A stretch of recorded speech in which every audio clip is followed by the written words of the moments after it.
Assalamualaikum warahmatullahi wabarakatuh. Perkenalkan, nama saya Mario Bagus Safianto. Di sini saya ingin mempresentasikan tugas S2 dari mata kuliah Bahasa Indonesia yang berjudul Bahasa Indonesia sebagai Jembatan Sains dan Teknologi. Baik, latar belakang di sini ya ialah bahasa Indonesia bukan hanya sekedar bahasa yang kita gunakan sehari-hari untuk berkomunikasi, melainkan bahasa Indonesia itu memiliki peranan penting. Di antaranya adalah sebagai pengantar di dunia pendidikan, kemudian di dunia penelitian, kemudian di dunia teknologi, serta di persatuan.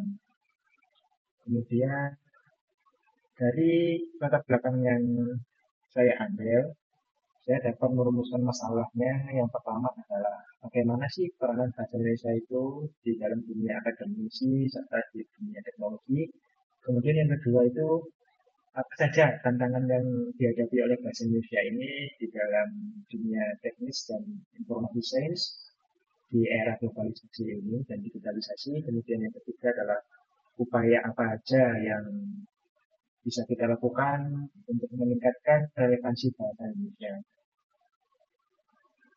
Kemudian kita masuk ke peran bahasa Indonesia dalam sains dan teknologi. Bahasa Indonesia ini berperan dan pertama itu di bidang pendidikan. Kita tahu ya kalau kita itu mulai dari TK, SD, SMP, SMA, sampai di perguruan tinggi itu kita itu memakai bahasa Indonesia di bidang pendidikan. Guru pengajar kita menyampaikan materi juga melalui bahasa Indonesia. Kemudian kita berdiskusi bersama mahasiswa juga menggunakan bahasa Indonesia. Kemudian yang kedua itu bahasa Indonesia ini berperan di bidang penyebaran inovasi dan teknologi. Sekarang ini kan kita memasuki era namanya digitalisasi, semua itu serba internet, serba teknologi.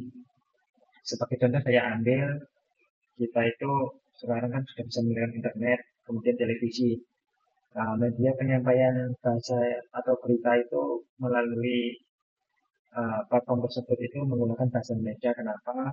Karena agar itu dapat disampaikan dan dapat diterima dengan baik oleh masyarakat. Kemudian yang ketiga itu bahasa Indonesia itu digunakan sebagai sarana kolaborasi. Di sini tuh maksudnya sarana kolaborasi itu yaitu bahasa Indonesia ini kan eh, bisa digunakan oleh para peneliti di Indonesia, para ilmuwan di Indonesia untuk saling berbagi hal untuk penelitian, berbagi hal untuk riset. Maka dari itu bahasa Indonesia ini penting dalam dunia teknologi dan penelitian, terutama di bidang penelitian. Kemudian ada apa saja sih tantangan yang dihadapi? Salah satunya adalah dominasi bahasa asing. 86,6% itu dokumen di web itu menggunakan bahasa Inggris. Jadi bahasa Indonesia itu mulai kayak ada tersingkirkan, terpinggirkan. Contohnya di Google Scholar kita banyak mencari artikel itu kebanyakan yang keluar itu bahasa Inggris. Kemudian yang kedua itu adalah kosakata teknisnya. Kosakatanya ini terdapat keterbatasan tertentu. Contohnya itu adalah browser. Kalau kita mendengar kata browser dalam bahasa Inggris, mungkin masih terdengar terdengar apa ya namanya ya, terdengar masih tidak asing lah. Tapi kalau kita mendengar kata peramban itu mungkin bagi sebagian orang tidak mengerti apa itu peramban itu. Kemudian ada juga dari pergeseran gaya bahasa. Di era digital ini kebanyakan mahasiswa itu di internet itu menggunakan bahasa yang sudah tidak formal atau secara istilah informal karena bisa mengurangi kualitas penulisan dunia. Kemudian apa saja sih upaya yang bisa kita lakukan untuk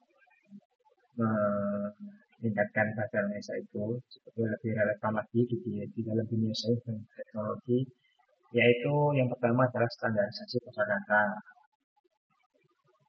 Mungkin dari Badan Pengembangan Bahasa Kemdikbud bisa lebih apa ya namanya ya meningkatkan atau mengembangkan lagi istilah-istilah yang lain seperti istilah teknologi dari Mahadata untuk Big Data.